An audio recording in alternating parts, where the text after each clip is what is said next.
Jangan lupa like, subscribe, dan share ya.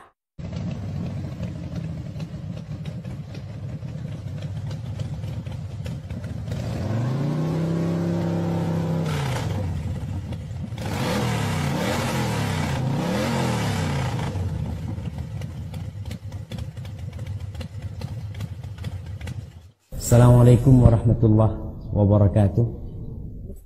Ahlan wa sahlan akhi ukhti rahimakallah. Kenapa harus malu naik motor jelek kalau itu motor sendiri? Kenapa harus merasa risih memakai helm yang buruk kalau ternyata itu milik sendiri? Seharusnya kita bangga mengenakan sesuatu yang itu milik kita sendiri. Rasulullah Sallallahu Alaihi Wasallam seringkali berdoa di akhir tasyahud sebelum salam, Allahumma inni a'udzubika min adzabil qabr, sampai akhir. Lalu ada beberapa riwayat yang mengatakan beliau juga berdoa mengatakan Allahumma inni a'udzubika minal ma'thami wal maghram. Ya Allah, aku berlindung kepadamu dari ma'tham, dari dosa, dan dari hutang. Subhanallah. Karena sering kalinya Rasulullah SAW berlindung dari hutang dan menggabungkan hutang dengan dosa dalam doa. Maka ada yang bertanya kepada Rasul SAW, kenapa Nabi? Kenapa engkau banyak sekali berlindung kepada Allah dari hutang? Ada apa sebenarnya dengan hutang? Rasulullah SAW menyingkap tabir yang membuat sebagian sahabat tidak memahami apa maksud dari berlindung dari hutang. Beliau mengatakan, Innar rajula idza gharim, sesungguhnya orang itu kalau lagi hutang, kalau lagi punya tanggungan, haddath fakadzab wa wa'ada fa'akhlaf. Orang itu kalau lagi punya utang, dia akan bicara, akan ngomong, dan biasanya dia akan berdusta. Dia akan berjanji dan janjinya palsu. Dia akan ngomong, iya nanti aku punya uang bulan depan, insya Allah aku bayar, nanti pekan depan, terus. Maka kita lihat sebagian orang itu janji mau bayar utang, janji ini mau bayar utang 1 bulan, setahun, 2 tahun, bahkan ada yang 3 tahun tidak pernah bayar utang. Maka akhi ukhti, berusahalah untuk hidup sederhana.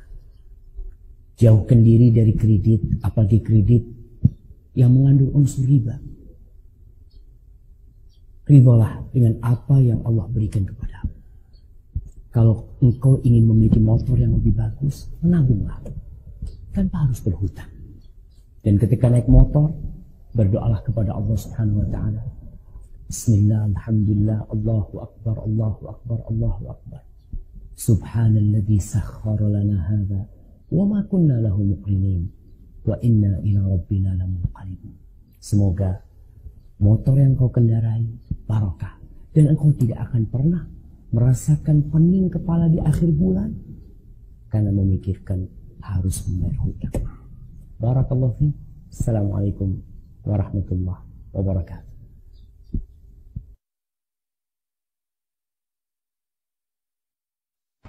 Ustaz, ayah saya meninggal dunia dan ada hutang yang belum dibayar. Tidak ada harta yang ditinggalkan sama sekali.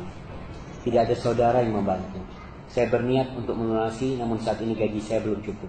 Apakah ada keringanan untuk almarhum sampai saya bisa melunasi seluruh hutang-hutangnya? Di dalam Islam, hutang itu termasuk perkara yang berat. Tidak boleh orang gampang-gampang berhutang. Rasulullah SAW berlindung dari hutang. Rasulullah SAW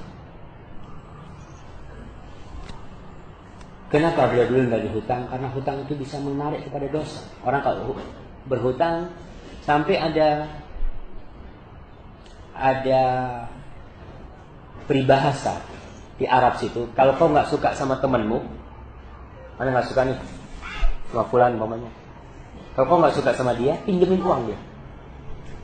Pinjemin duit, kasih 1 juta. Insya Allah nggak pernah ketemu ente lagi. Karena orang kalau punya utang kan malu dia ketemu. Aduh, anak belum bayar utang. Dia akan cari tempat lain. Hutang itu memang membuat orang jadi malu, ya, kegundahan. Kemudian kita tahu bahwasanya orang yang berhutang bergantung dirinya sampai dibayar hutang. Bagaimana kondisi yang seperti ini? Dia berusaha untuk mendoakan orang tuanya, minta kepada keringanan untuk orang tuanya dan niatkan antum untuk membayar. Di Indonesia ini silaturahim sudah banyak diputuskan. Ketika saudara nggak bisa bayar utang, saudara lainnya mampu, siapa yang bantu? Saudara lainnya. Oleh karena itu tatkala Zubair bin Awam meninggal dunia, dia berpesan kepada anaknya, kau bayar utangku, kalau nggak cukup hartaku, kau minta tolong kepada kerabat, kepada keluarganya yang ada hubungan rahim. Silaturahim itu bukan hanya berkunjung, bukan, bantuin. Kita itu kadang-kala lebih mau membantu yang jauh daripada yang dekat. Karena kalau membantu kerabat itu biasanya kerabat tidak akan cerita. Karena dia nggak enak lah. Ya, itu motor dari mana? Oh, dari sepupuku, dari pamanku, dari kakak. Kadang-kala dia malu. Tapi kalau ngasih sama orang lain, kan dia akan cerita. Kita lebih suka ngasih kepada orang lain. Karena ada cerita di situ. Maka seharusnya keluarga itu kita tumbuhkan kembali silaturahim di negeri ini. Semoga Allah menurunkan rahmatnya kepada kita dengan silaturahim. Ahibati fillah, doa untuk melunasi utang itu udah diajarin sama Nabi SAW. Tadi yang anda bacakan, yang diajarkan kepada Ali bin Abi Thalib. Allahumma qfini bihalalika an harami wa aghnini bifadlika amman siwak. Lalu ada doa yang dibaca sebelum tidur. Ada panjang doanya, tawassul dengan nama Allah, dengan kebesaran Allah. Lalu mengatakan, Allahumma qdi anna ad-dain. Ya Allah, lunasin utang-utang kami. Kemudian doa, Allahumma inni a'udzubika minal hammi wal hazan. Wa a'udzubika minal ajzi wal kasal. Wa a'udzubika minal jubni wal bukhl. Wa a'udzubika min ghalabati ad-dain wa qahrir rijal. Itu juga doa diajarkan Nabi SAW. Adapun doa tadi, kalau kita memang punya aset, kita minta sama Allah Azza. Ya Allah, aku mau lunasin utang. Ini asetku ya Allah. Moga engkau mudahkan. Engkau minta sama Allah SWT. Bicara rizki dari arah yang tidak disangka-sangka. Itu Allah berjanji. Kalau engkau bertakwa kepada Allah Azza wa Jal. Wa man yattaqillah yaj'al lahu makhrajan. Wa yarzuqhu min haitsu la yahtasib. Jadi kita boleh minta secara spesifik, boleh. Kalau memang kita punya tanah, ya Allah. Inilah tanah yang aku milikin ya Allah. Aku ingin lunasin utangku dan yang aku punya ini ya Allah. Moga engkau mudahkan. Minta sama Allah. Sehingga bisa jadi tanah itu laku atau Allah kasih kepada kita dari jalan lain sehingga utang kita bisa lunas. Sehingga mintalah sama Allah SWT. Kalau memang secara spesifik nggak apa-apa. Minta kepada Allah Jalla Jalla. Ingat ketika Nabi SAW berdoa ketika perang Badar. Sampai-sampai beliau mengatakan, Allahumma intuhlak hadhil isabah la tu'bad fil ard. Ya Allah, andai kata sahabat-sahabatku ini terbunuh semuanya, kau nggak akan disembah lagi di bumi ini ya Allah. Tapi jangan berlebih-lebihan ketika berdoa. Hendaklah kita mengetahui posisi kita ini sebagai apa sebenarnya.